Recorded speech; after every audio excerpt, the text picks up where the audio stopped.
May I have your attention, please? Welcome to Real Gaijin, unveiling the real Japan, an American expat's inside look. Now it's time for another story from the Read My Lips series of podcasts.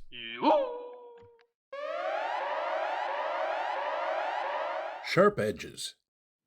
Japan struggles to implement dual pricing for foreign visitors. To offset the costs of perceived over-tourism, city governments and local merchants are experimenting with various upfront pricing models that raise suspicions of discrimination against foreigners. Published on July 14, 2024. What's new? While this is still all just talk for now, on April 16, 2024, the mayor of Himeji City, Hyogo Prefecture, Hideyasu Kiyomoto, proposed that the admission fee for foreigners, non-residents, to Himeji Castle, a UNESCO World Heritage Site and national treasure, be quadrupled compared to the price for residents of Japan. The current entrance fee for visitors over the age of 18 is 1,000 yen, approximately $6.33, regardless of nationality. If Kiyomoto's proposal is adopted, foreign visitors will pay about $30, and citizens and other residents of Japan will pay $5 less than now, so the difference would be about 4 times. Himeji is also considering charging a fee for the Sannomaru Hiroba, a 14,500 square meter plaza on the south side of the castle that is currently open to the public free of charge. Foreign visitors would pay a nominal fee, while residents of Japan would not be charged. The purpose is to secure the financial resources necessary for the preservation of the castle, which is one of the most popular tourist attractions in the country. Kiyomoto explained that additional funds are needed to protect the castle as a cultural asset, pay for ongoing repairs, cover the cost of human resource development to pass on the skills of traditional craftsmen, and strengthen the building's earthquake resistance. In the last fiscal year, more than 1.48 million people, including myself, visited this striking original castle, which dates back to 1333. The castle has been featured extensively in foreign and Japanese movies.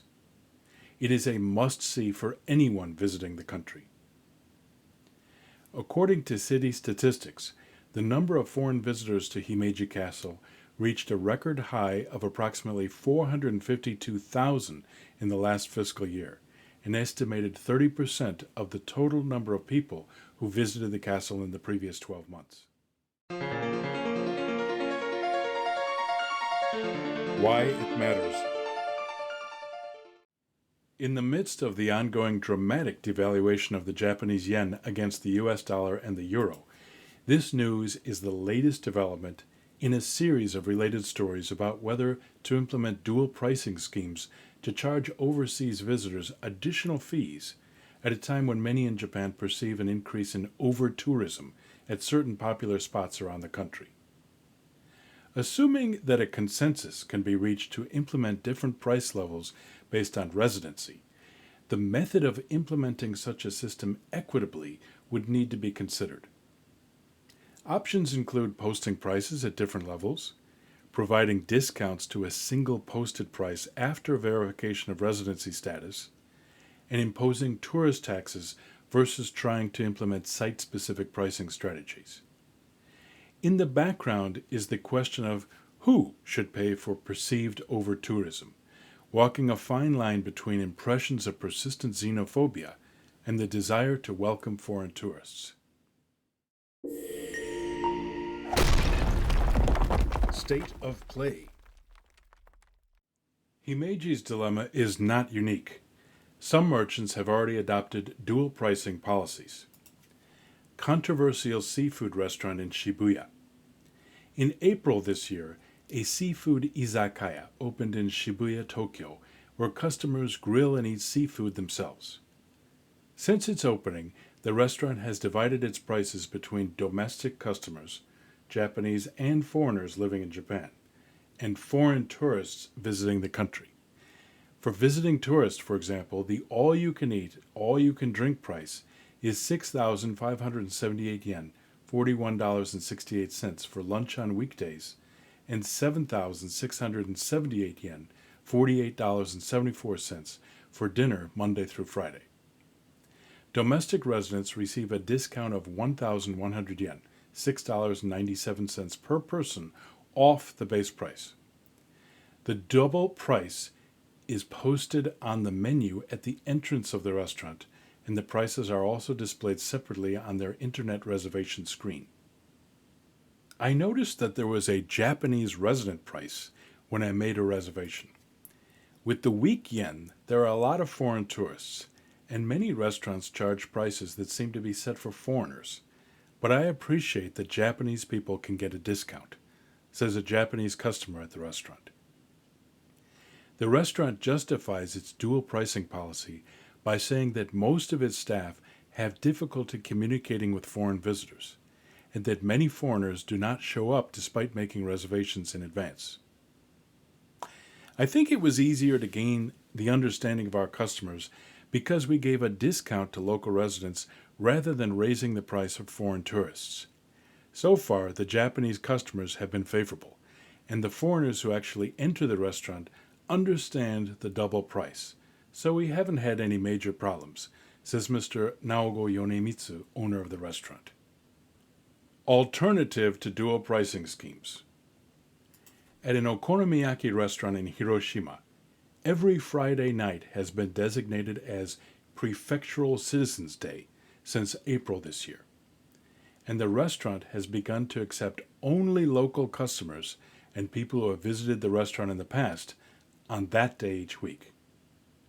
Okonomiyaki restaurants in Hiroshima have seen a significant increase in foreign customers since COVID. Due to the weak yen and their location near tourist attractions, more than 80% of their customers are now foreign tourists. On the other hand, local regulars found it difficult to enter this restaurant. The restaurant was not originally intended for tourists, but for locals who like to interact with other locals. I believe that inbound tourism will not last forever and that we are in a bubble right now. Except for Prefectural Citizens Day, we do everything we can for foreign customers who come to our stores.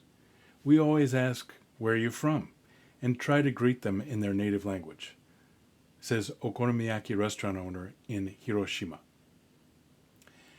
Japan's Consumer Affairs Agency has, by the way, ruled that dual pricing is legal. The other side. Japan is certainly not alone in dealing with the effects of over-tourism. Earlier this week, Barcelona, Spain, made headlines when some of its citizens, fed up with how tourism has caused overcrowding and rents to skyrocket beyond the reach of many local residents, attacked visiting tourists in cafes with water pistols. While such an approach may be too little too late, as seems to be the case in Barcelona, Japan could impose a tourism tax as has been effectively implemented elsewhere in the world. Upfront dual pricing in Egypt and Peru.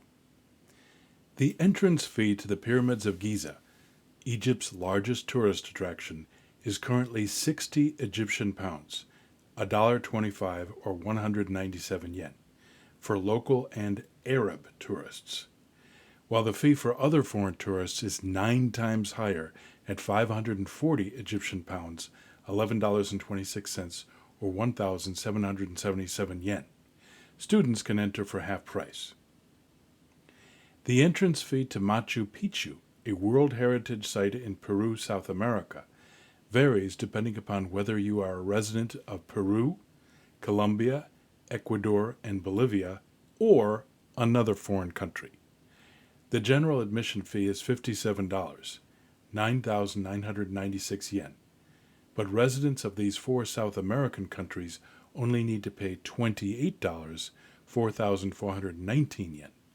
Fees are lower for minors and students. Tourism taxes tacked on to nightly hotel charges in Barcelona and Fukuoka.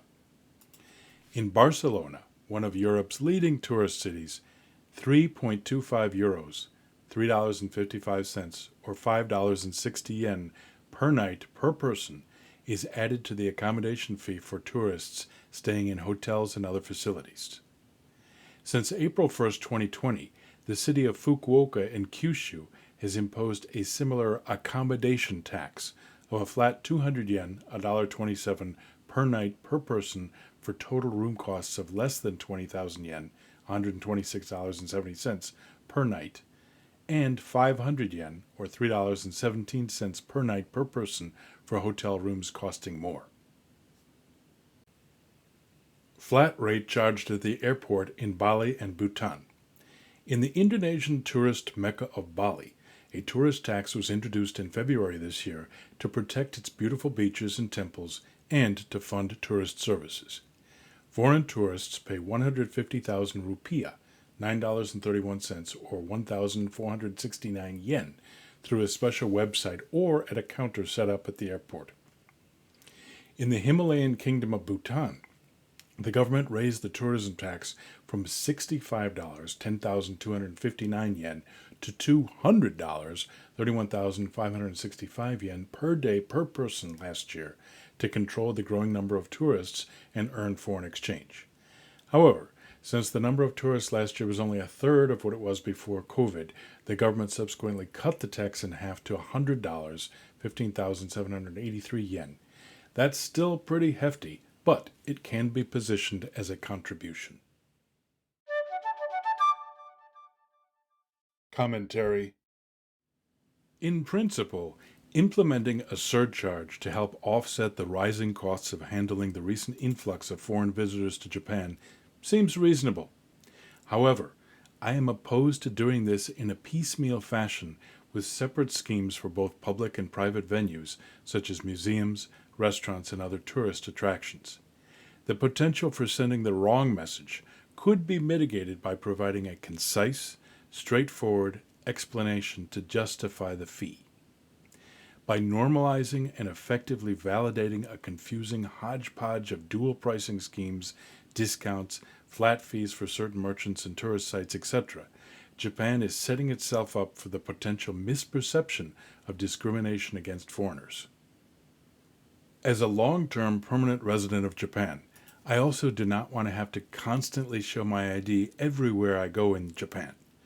Even now, it is a hassle to explain to hotel clerks, who often demand to see my passport, that I would prefer not to have my resident Zairyu card photocopied when I check in.